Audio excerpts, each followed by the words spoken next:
কৃষ্ণ আমি হলাম পুণ্ডরিকধাম গুরুকুলের ছাত্র। আমি এখানে অনেক ভালো কিছু শিখতেছি। আমার মা বাবা অনেক আশা করে পাঠাইছে, কিন্তু আমাকে এখানে কোনো কুসংস্কার শিখাচ্ছে। দিনের পর দিন বেড়াইতে সেবা করায়, আর রাত্রে হলে বড়বুটাকে মেহেজ করায়।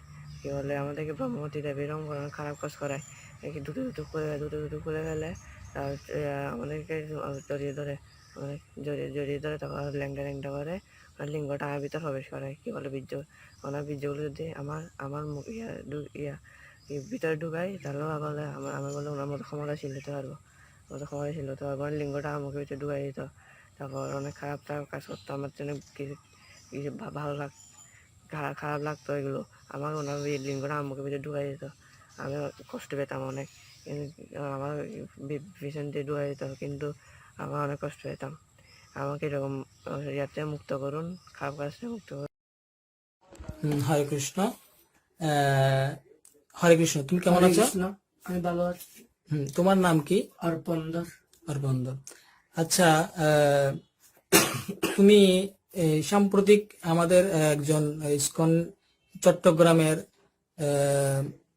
গৃহস্থ কাউন্সিলের একজন প্রধান সদস্য বলরাম করুণা প্রভুকে তুমি কিছু অভিযোগ দিয়েছো, যে লিখিতভাবে এবং ভিডিও আকারে দিয়েছো। এবং আমরা দেখেছি যে এই শরণাগতি প্রভু এবং ভক্তি প্রিয় গদাধর গোস্বামী মহারাজ, চারুচন্দ্র প্রভু, এদেরকে তুমি তোমার সাথে কৃষ্ণ প্রভুর সাথে কোন ধরনের শারীরিক নির্যাতন করেছে তোমাকে, সেই বিষয়ে তুমি কিছু কথা বলেছ। হ্যাঁ, আমি তোমাকে কিছু প্রশ্ন করব, তুমি সত্য সত্য কথাগুলো বলবা, ঠিক আছে? তুমি কি শারীরিক ভাবে সুস্থ আছো? হ্যাঁ। মানসিক ভাবে সুস্থ আছো? হ্যাঁ। আচ্ছা, তুমি গুরুকুলে কখন থেকে জয়েন করেছো? 2017। 2017 নাকি 16? 17। আচ্ছা আচ্ছা আচ্ছা। তো চিন্ময়কৃষ্ণ আসলে অ্যাকচুয়ালি ঘটনাগুলো আমাকে বলো তো, যে চিন্ময়কৃষ্ণ বাবু তো একজন ব্রহ্মচারী এবং পণ্ডিতধামের অধ্যক্ষ, তোমার সাথে কি ঘটনা হয়েছে? আমাকে মানে রুমের মধ্যে মেসেজ করতে নিয়ে যেত, নিয়ে গিয়ে মানে যে কাজ সমকামিতা বলে সেটা করে। তো সমকামিতা মানে কি? এটা কি ধরনের মানে যৌন কাজ বলে। কিভাবে করতো? বলতো যে এদিকে এটা চুমু এরকম। তোমাকে কি তোমার সাথে কি এই, অর্থাৎ আমি তোমাকে সরাসরি বলি, যেহেতু তোমার বয়স কত এখন? 16 বছর। হ্যাঁ, তো তোমার সাথে প্রথমে কখন, একদম প্রথম কোন দিন বা কত মাস আগে এই ঘটনাটা ঘটেছে? 2 মাস আগে। মানে পুনরুদ্ধাম থেকে বের হওয়ার 2 মাস আগে? হ্যাঁ। উনি কিভাবে ডাকতো তোমাকে? কখন, বা রাত্রে ডাকতো নাকি দিনে ডাকতো? রাত্রে ডাকতো। রাত কয়টা বাজে? ধরেন 9টা, 9:30। 9টা, 9:30 বাজে। হ্যাঁ, ডেকে তোমাকে কি বলতো প্রথমে? বলতো মানে মেসেজ করতে বলতো। কিরকম ভাবে মেসেজ করতা? মানে হাত পা গুলো মানে মেসেজ করতাম, করে তারপর বলতো যে উনার পরনে কি থাকতো? গামছা। গামছা থাকতো। তোমার পরনে কি থাকতো? আমার পরনে কাপড় ছিল, ধুতি কাপড়, অর্থাৎ এই তোমাদের গুরুগুলোর ড্রেসটা থাকতো। হ্যাঁ। আচ্ছা আচ্ছা। তো তখন তোমাকে কিভাবে মেসেজ করতে বলতো? না এমনি বলতো, হাত পা গুলো কামড়াচ্ছে, ম্যারেজ করতে বলতো। তারপর বলতো যে এদিকে হলে আমার এই ধরে শপথ কর বলতো। কি ধরে? কবচ শপথ করে কি বলতো? শপথ করে কি বলতো? হচ্ছে আমার সাথে এগুলো করতে হতো, এগুলো কাউকে বলবি না। এগুলো মানে কোনগুলো কি করতো? মানে যে খারাপ কাজগুলো করতো সেগুলো কাউকে যেন না বলতো। আচ্ছা আচ্ছা। খারাপ কাজগুলো কি তুমি কি ওকে করতা নাকি ও তোমাকে করতো? ও আমাকে করতো। তোমাকে করতো না? মানে তোমার সাথে কতবার হয়েছে এরকম? আমার সাথে 2বার হয়েছে। 2বার হয়েছে না? আচ্ছা, যদি তোমাকে যদি উপর থেকে বলা হয় যে এই শারীরিক সম্পর্কটা করলে ডিএনএ টেস্ট দিতে হয় যা প্রমাণ স্বরূপ, হ্যাঁ, তুমি কি ডিএনএ টেস্ট দিতে প্রস্তুত আছো? হ্যাঁ। আচ্ছা আচ্ছা, ঠিক আছে। আরেকটা বিষয় হচ্ছে, এখন তুমি বলবা যে কখনো তুমি কি ওকে করেছো, বা তোমার জননেন্দ্রিয়ের মধ্যে মানে অর্থাৎ ধরেছে কখনো? হ্যাঁ হ্যাঁ হ্যাঁ হ্যাঁ। আচ্ছা ঠিক আছে। আচ্ছা, তোমার সাথে এই যে এই অবৈধ কর্মগুলো ঘটেছে, তুমি কি আর স্থানীয় কোনো ভক্তদেরকে জানিয়েছো? হ্যাঁ, আমি জানিয়েছিলাম তিরুবাবুকে। আচ্ছা আচ্ছা আচ্ছা, তিরুপতি প্রভুকে জানিয়েছো। অর্থাৎ তিরুপতি প্রভু তখন পুণ্যধামে ছিল? ধামে ছিল। তখন তিরুপতি প্রভু কি বলেছে তোমাদেরকে? বলছো এগুলো আমি জানি না, আমি এরকম শুনি না। তারপর অনেকদিন ধরে এরকম বলতেছে উনি আমাকে বলতেছে সত্যি এগুলো কিভাবে জানাচ্ছে। আমি একবার মানে শিক্ষকতার কথা বলতেছে একটু মধ্যে শুনেছিলাম। আচ্ছা আচ্ছা, পরবর্তীতে তোমরা কোথায় গিয়েছো? রংপুর চলে গিয়েছো। হ্যাঁ। মহারাজকে সমস্ত কিছু বলেছো। হ্যাঁ আমাকে যে কথাটা বলছো সেম কথাটা কি মহারাজকে বলেছো?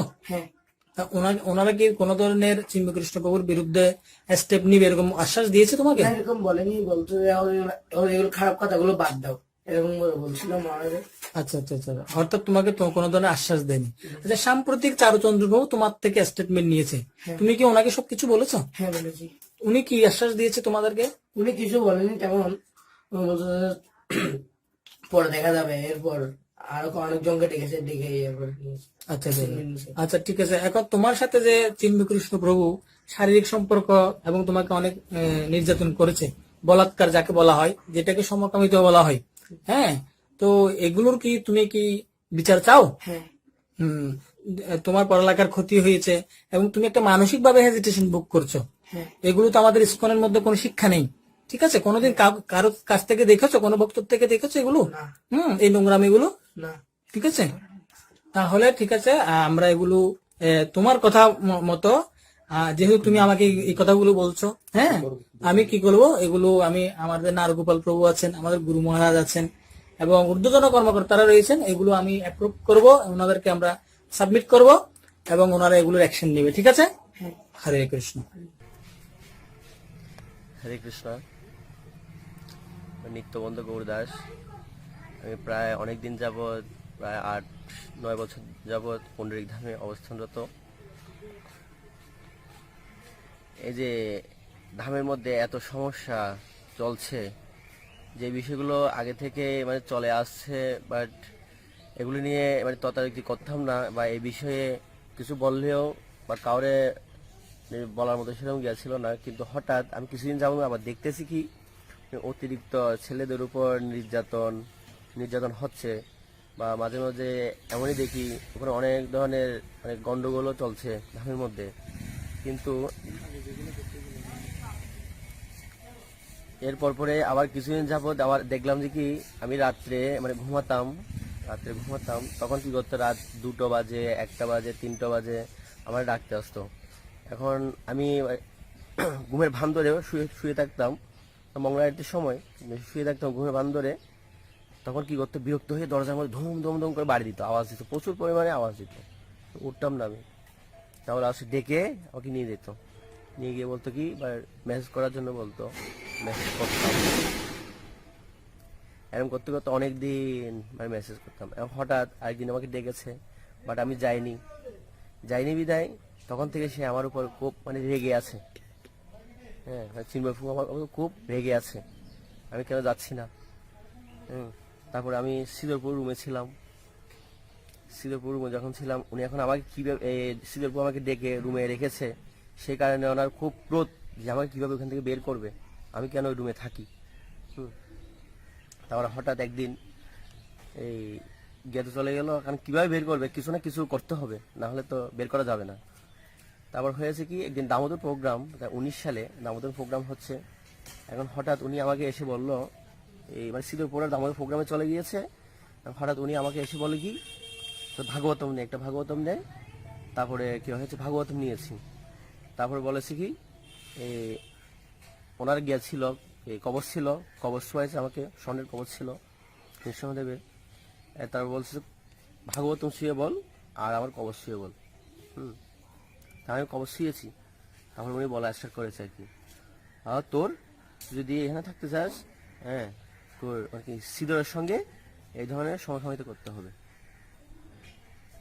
এই বিষয়গুলো উনি আমাকে বলেছিল। এখন উনি আমাকে প্রতিদিন জিজ্ঞেস করতো, আমার মঙ্গল আরতিতে গামছা পরে উনি কোথায় চলে যেত, আমি তো মঙ্গল আরতি দিতাম শিব মন্দিরে সেবা করতাম, ওইখানেই চলে যেত মঙ্গল আরতিতে, গামছা পরে ওইখানে চলে যাচ্ছে আমাকে জিজ্ঞেস করার জন্য, হ্যাঁ, কি হয়েছে, কাজ কি হয়েছে, হ্যাঁ, এই ধরনের বিষয়গুলো উনি আমাকে সবসময় বলতো। তারপরে ওনাকে আমি বলতে না পারতে লাস্টে বলেছিলাম কি, আমি বলছিলাম আমি পারবো না এগুলো, এই ধরনের বিষয় নিয়ে আমার কিছু বলবেন না। তাও আমার বিরক্ত করতো। এরপর পরে দেখি নতুন একটা লং বিল্ডিং হয়েছে, ও বিল্ডিং উনি চলে গিয়েছে। উনি চলে যাওয়ার পরেই কি হয়েছে, সিদরপুর পদ্মা ভবন রয়ে গেছে, ওর পুরোনো যে জায়গাটা ছিল ওই জায়গাতে রয়ে গেছে। এখন হঠাৎ ওনাকে নিয়ে গেছে কোথায়, ওই লং বিল্ডিংয়ে বা আমার থেকে দূরত্ব রাখার জন্য। এরপর পরে প্রায় উনি যখন এখানে চলে গিয়েছে আমি আর বিল্ডিংয়ে যাইনি কখনো। আর পরবর্তীতে একদিন আমি অসুস্থ হয়েছিলাম, অসুস্থ হওয়ার পরে তারপরে এখানে গিয়েছি। এরপর পরে তাও উনি আমাকে ডাকতো ম্যাচ করার জন্য, ম্যাচ করার জন্য ডাকতো, তখন আমি যেতাম না। এরপর পরে উনি আমার উপর খুব ক্রোধ, বা আমার সাথে কথা বলতো না। হ্যাঁ, তারপরে এক ভক্তকে তারপরে আমাকে ঠ্যাস মারামারি করতো, অনেক ধরনের ঠ্যাস দিত। তারপরে এরপর পরে ওনার সাথে আমার খুব ভালো একটা ঘনিষ্ঠ ছিল না, বা ওনার সাথে কথা হতো না। এরপর পরে আমি কিছুদিন যাবত রাধাষ্টমীর আগেই আমার মন মানসিকতা একটু ভালো ছিল না, খুব খারাপ হয়ে গেছে। কারণ ওনাদের এই ধরনের বিষয়গুলো নিয়ে, খুব খারাপ ধরনের চরিত্র, এই বিষয়গুলো নিয়ে মানে দেখতে শুনতে, মানে দেখে শুনতে শুনতে কী হয়েছে আমার মাথা মানে পুরো নষ্ট হয়ে গিয়েছে। আবার কী হয়েছে আমি বলেছিলাম কি আমি এখান থেকে চলে যাব।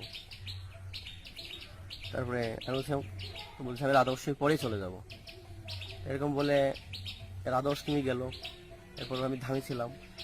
এর মধ্যেই দেখি অনেক ধরনের সমস্যা, এই যে গুরুকুলের বাচ্চাদের উপর যে নির্যাতনগুলো হচ্ছে, হ্যাঁ জঘন্যতম অপরাধ কিন্তু এগুলো সমস্যাগুলো।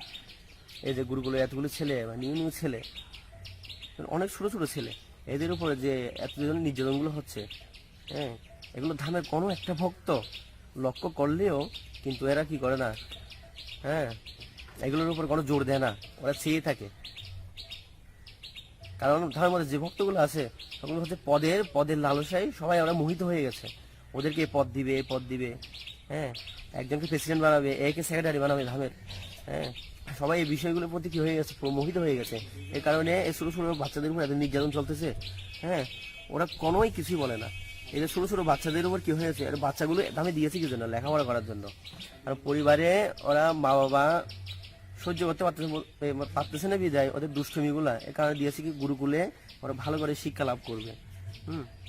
এখন এখানে আসার পরে ওদেরকে যদি যে জায়গায় শিক্ষা লাভ দিবে সে জায়গায় ওদেরকে যদি বেকারিতে সেবা করায়, হ্যাঁ বেকারিতে সেবা করাচ্ছে, মানে সারাদিন সকাল 6টা থেকে সন্ধ্যা 6টা 8টা 9টা পর্যন্ত সেবা করায়।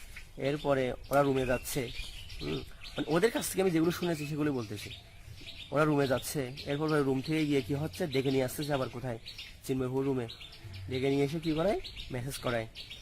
তারপরে ওখানে নানা ধরনের কথা বলে, খারাপ কথা, যে এই ধরনের কথা বলে যে ওদের কাপড় খুলে ফেল, হ্যাঁ এগুলো কাপড় কিছু বলবি না, এই ধরনের বিষয় নিয়ে বলতো ছেলেদের। আর ছেলেরা কি করতো, এই বিষয়গুলো আমাদেরকে বলতো। এই বিষয়গুলো দেখে শুনে আমার খুব খারাপ লাগতো, সেই কারণে আমি ধাম থেকে বের হয়ে গেছি।